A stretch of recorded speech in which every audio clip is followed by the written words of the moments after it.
Мен Курманиязов Санжар, номер 13 мектеп оқушысымын. Мен сіздерге құмырсқа мен шегіртке ертегі айтып берем. Ертеде шырылдақ шегіртке болыпты. Ол өте салқыншыл әрі жалқау болды. Жаз бойынша ол күнелді өмір сүреді.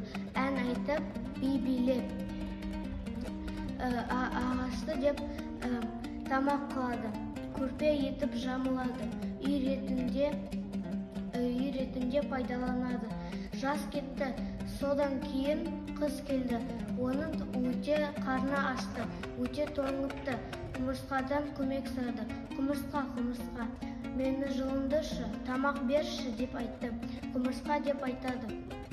Онда сен неге жазда тамақ жинамадың? Неге жұмыс істемедің?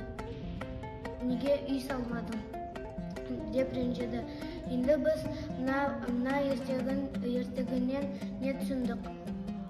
Біз құмырсқа сияқты еңбекқор адам болу керекпіз.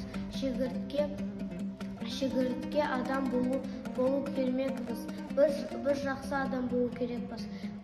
Жазда бізге жұмыс істеу керек, тамақ жинап үй істеу керек.